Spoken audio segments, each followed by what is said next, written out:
ঢেকি স্বর্গে গেলেও ধান ভানে প্রবাদটি এই মুহূর্তে পুরোপুরি মিলে যায় আওয়ামী লীগের পলাতক মন্ত্রী এমপিদের ক্ষেত্রে। দেশ থেকে পালিয়ে গিয়েও রাজনৈতিক কার্যক্রম আর বিলাসী জীবনযাপনে মত্ত তারা, আর এসবই চলছে পশ্চিমবঙ্গের কলকাতা থেকে। ইতোমধ্যে কলকাতার রোজডেল গার্ডেন পরিণত হয়েছে আওয়ামী লীগের সদর দপ্তরে। সেখান থেকেই নির্দেশনা দেওয়া হচ্ছে বাংলাদেশ সহ সারা বিশ্বে ছড়িয়ে থাকা দলের নেতাকর্মীদের।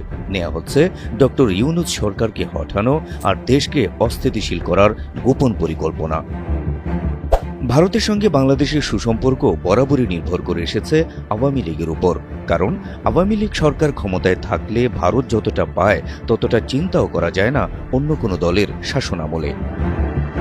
এক্ষেত্রে শেখ হাসিনার মতো এতটা উদার কেউ হতে পারেনি, তাই আওয়ামী লীগের সঙ্গে ভারতের সম্পর্কটা বরাবরই মধুর, মজার ছলে, যেটিকে স্বামী স্ত্রীর সম্পর্কের সঙ্গেও তুলনা করেছেন কেউ কেউ।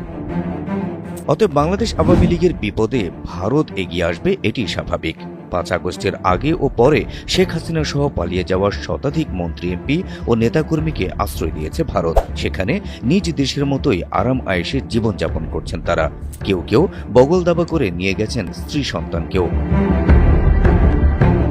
সূত্র জানায়, বাংলাদেশ থেকে পালিয়ে যাওয়া সাবেক স্বরাষ্ট্রমন্ত্রী আসাদুজ্জামান খান কামাল কলকাতার নিউ টাউন আবাসিক এলাকার অভিজাত কমপ্লেক্স রোজডেল গার্ডেনে 2টি ফ্লোর কিনেছেন। ভবনটির 11 তলার 11C ফ্ল্যাটে বর্তমানে বসবাস করছেন তিনি। আর এই ভবনেরই নিচতলায় নেওয়া আরেকটি ফ্ল্যাটে চলছে আওয়ামী লীগের রাজনৈতিক কার্যক্রম। প্রতিদিন বিকেল 5টা থেকে রাত 10টা পর্যন্ত কলকাতায় আশ্রয় নেওয়া আওয়ামী লীগের সাবেক মন্ত্রী, সংসদ সদস্য সহ প্রভাবশালী নেতাদের সঙ্গে বৈঠক করেন আসাদুজ্জামান খান কামাল।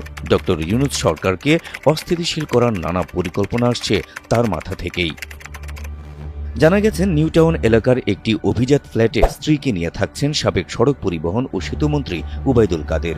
তবে অন্যান্য মন্ত্রী এমপিদের সঙ্গে যোগাযোগ রক্ষা করছেন না তিনি। মাঝে মাঝে চিকিৎসার জন্য হাসপাতালে যাওয়া ছাড়া বাসাতেই অবস্থান করছেন আওয়ামী লীগের এই সাধারণ সম্পাদক। আওয়ামী লীগের সভাপতিমণ্ডলীর সদস্য ও সাবেক মন্ত্রী জাহাঙ্গীর কবির নানকও স্ত্রী সন্তানদের নিয়ে সংসার পেতেছেন কলকাতায়। বাসা ভাড়া নিয়ে সস্ত্রীক বাস করছেন আওয়ামী লীগের যুগ্ম সাধারণ সম্পাদক মাহবুবুল আলম হানিফও। একাধিক সূত্রে জানা গেছে, আওয়ামী লীগের আরেক যুগ্ম সাধারণ সম্পাদক আফম বাহাউদ্দিন নাসিমও স্ত্রীকে নিয়ে কলকাতার নিউ মার্কেটের পার্শ্ববর্তী এলাকায় বাসা ভাড়া করে বসবাস করছেন। এছাড়া আওয়ামী লীগের সাংগঠনিক সম্পাদক SM কামাল হোসেন, সাবেক উপমন্ত্রী AKM এনামুল হক শামীম, সংস্কৃতি বিষয়ক সম্পাদক অসীম কুমার উকিল, সাবেক সংরক্ষিত নারী আসনের MP অপু উকিলও কলকাতায় বসবাস করছেন বলে জানা গেছে। নিরাপদ আশ্রয় হিসেবে কলকাতায় আরও আছেন আওয়ামী লীগের মুক্তিযুদ্ধ বিষয়ক সম্পাদক মৃণালকান্তি দাস, আওয়ামী লীগের সাবেক সংসদ সদস্য আলাউদ্দিন আহমেদ চৌধুরী নাসিম, আওয়ামী লীগের সাংগঠনিক সম্পাদক শফিউল আলম চৌধুরী নাদেল, সাবেক সংসদ সদস্য আওলাদ হোসেন, সাবেক মন্ত্রী ডাক্তার দীপমণির ভাই টিপু। এছাড়া ছাত্রলীগ, স্বেচ্ছাসেবক লীগ সহ সহযোগী সংগঠনের অসংখ্য নেতাকর্মী রয়েছেন কলকাতায়। সূত্র জানায়, কলকাতায় থাকা এসব মন্ত্রী এমপি ও নেতাকর্মীরা ঈদ সহ বিভিন্ন উৎসবে অংশ নিচ্ছেন, দেখা করছেন একে অপরের সঙ্গে। কলকাতাকে হেডকোয়ার্টার হিসেবে ব্যবহার করে Facebook, Messenger, Telegram, signal, WhatsApp group সহ বিভিন্ন ডিজিটাল এবং সামাজিক যোগাযোগ মাধ্যমে নিজেদের মধ্যে যোগাযোগ রক্ষাও করছেন।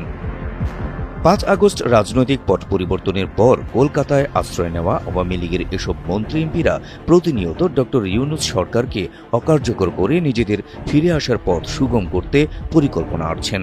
তবে জুলাই অভ্যুত্থানে জেগে ওঠা এদেশের মানুষ আবারও গালগল্পে বিশ্বাস করবে কিনা সেটি বলে দেবে